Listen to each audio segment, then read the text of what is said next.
On a couple of occasions, my daughter, Margev, has told me that I'm hard to compete with. She's 32 soon.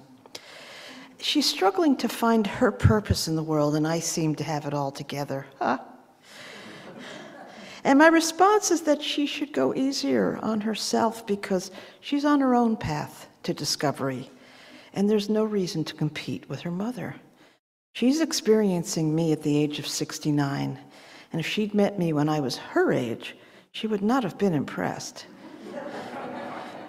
I was lost, I was scared, I was miserable, I was self-doubting, and I was really self-hating.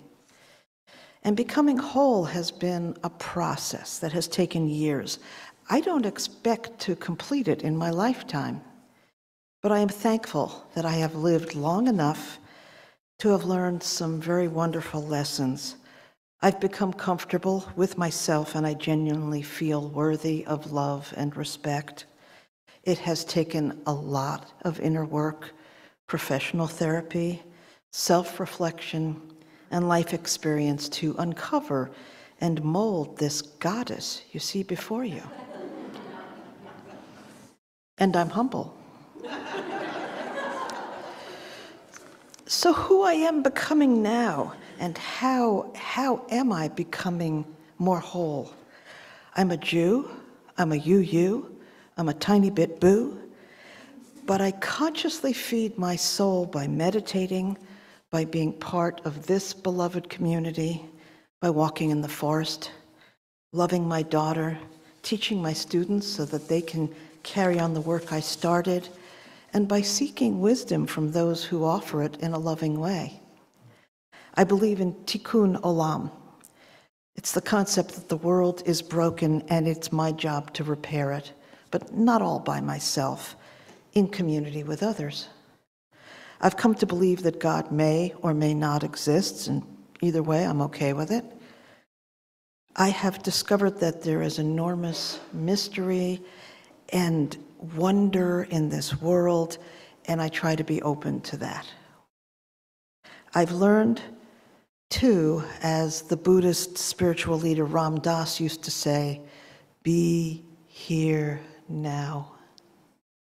I like myself well enough to say that if you don't like me, pass me by, we'll both be fine. And this may sound odd, especially if you don't know me, which many of you don't, but I feel as if I have accomplished what I was sent into this life to do, and that feels really good. And while eldering has its drawbacks, I'm finding this to be a sweet, introspective time in my life, and I wouldn't miss it for the world. If what I've just described is what becoming whole is, then I'm on the right track. Thank you. Our reading today is in honor of Veterans Day. It is also by a friend of mine. This is the Reverend David Pyle. It's called Our Ability to Break Keeps Us Alive. The world breaks everyone, and afterward many are stronger at the broken places. Ernest Hemingway. David writes, no one survives this world without wounds and pains, without loss and grief. No one walks this earth without failure, without falling, without being less than they might have been. And yet, our ability to break keeps us alive. Our capacity to admit when we are hurt, when we are afraid, when we have lost something precious, and when we have lost hope, gives us the opportunity to become stronger. And like our bones when we are physically hurt, our souls and spirits go stronger than they were before the injury. Painful places become powerful. Empty places become full. We achieve this healing not through a miracle, but by sharing our pain, anguish, and hurt with one another. We tell each other our stories, just as warriors have after battle for thousands of years. We tell of how we miss those who are gone, of how we regret the places we failed, of how we were afraid. We remember lost comrades. We remember lost hopes. We remember dreams that seem far away. And through that sharing, we learn that we are not alone. Our failures and wounds bind us in ways no success ever can. A failure shared is no longer lonely. A loss shared is something precious found again. A pain shared is a pain eased. In sharing with one another, we become stronger in the broken places. I have never been to war. I have given birth twice. Without drugs, the way I was hoping for. The first time came after about 36 hours of contractions every 5 minutes. The second time was on September 11th, 2001. Neither was particularly traumatic, and yet I found the need to share them both to help me process the events. I found myself telling and retelling my birth story to anyone who would listen. It was my way of making sense of this major thing that had happened. David Pyle writes of this kind of sharing after an experience of war.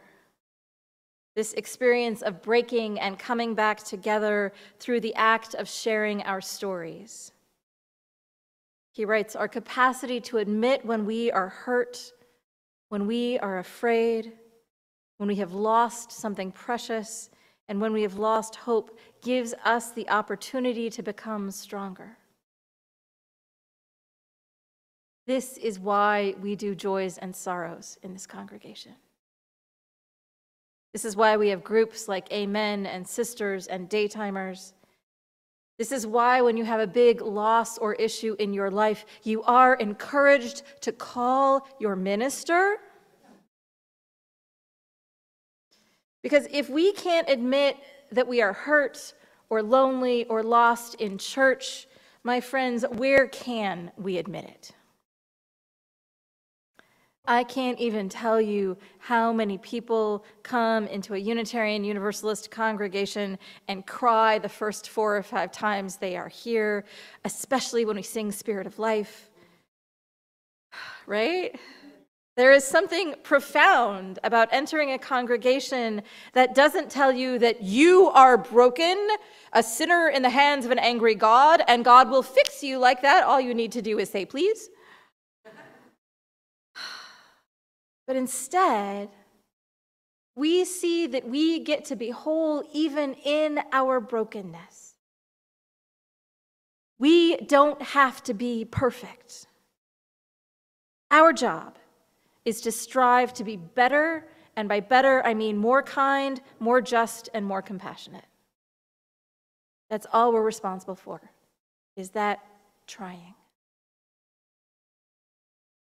But just like a disco ball, which is made up of hundreds of pieces of broken glass that becomes a magical source of light, we can shine even in our brokenness. On Thursday night, I got to go see Lizzo in concert with my family. As you may know, or as you may have seen on the clip here, Lizzo is a fat, Black woman in a society that doesn't place a whole lot of value on any of those things. And she has had a great deal of commercial success in the last 4 or 5 years, especially as she has become a model for body positivity and for self-love. Lizzo started making music first in Houston, Texas, and then after she moved to Minneapolis. She studied classical music and flute at the University of Houston, and then lived out of her car for a year as she tried to make it in the music industry. She originally focused on hip hop, and while in Minneapolis was in a trio called The Chalice. She enjoyed some local success, but it took until about 2016 until she started incorporating body positivity and self-love into her songs and started singing more than rapping in her music that her career really took off. As a heavy Black woman on social media, Lizzo was attacked by a lot of people. And she used that experience to help other folks who might be struggling with body image and self-acceptance. She wears clothes that reveal much of her body, something that fat people are taught in a million ways not to do. And she sings about being beautiful and desirable. She usually performs in something like a bathing suit. Although this show that I saw, she wore fancier but still revealing clothing. One of the really great things about the concert was how many plus-sized women were there dressed up, wearing things that society doesn't encourage bigger girls to wear. It was a joy to see young plus-size women in sequins and sparkles and flashy clothes. Partway through the concert, Lizzo, on a giant screen, told the audience, "I love you. You are beautiful. You can do anything. In case nobody told you today, you're special. You're special. And I'm so glad you're still here."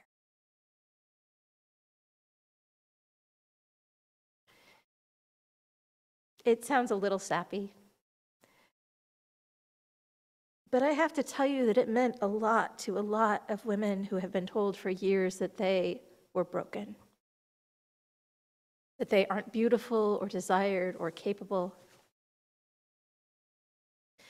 And heaven knows it's not all about being desired, especially by someone else, but it is something about knowing yourself that you are beautiful, precious, beloved upon this earth.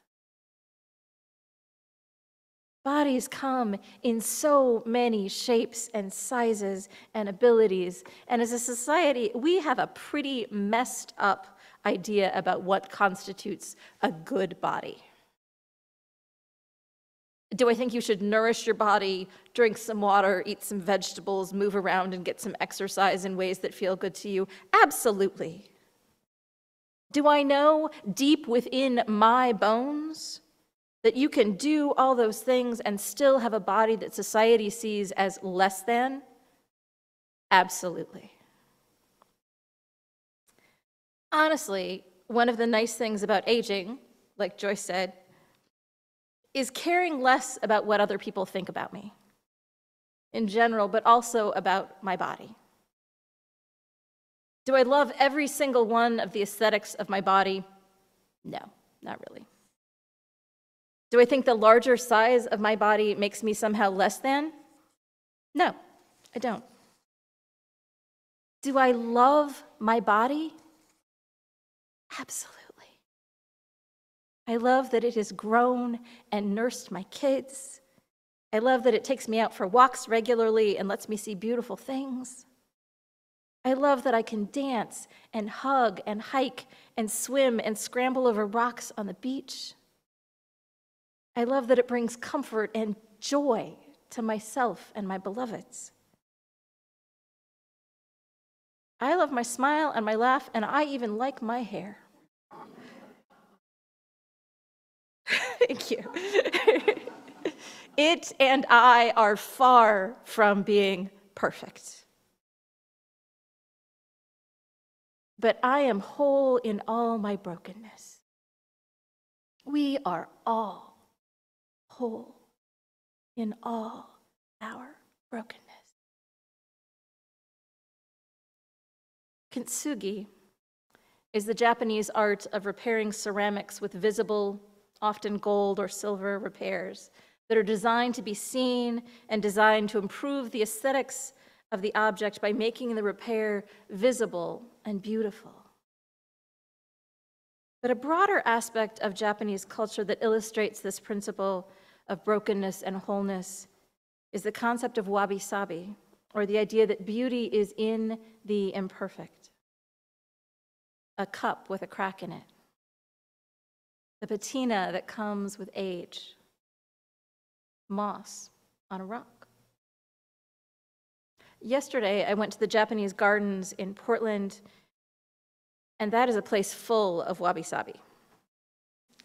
Rocks of different shapes and sizes. The natural beauty of a tree, unsymmetrical but beautiful in its own way. According to Ann Wather on the website Japan Objects, sabi translates as the delightful contemplation of what is old and worn. It could also translate as being rusty or old and elegant. And it has a distinctive connotation of peacefulness.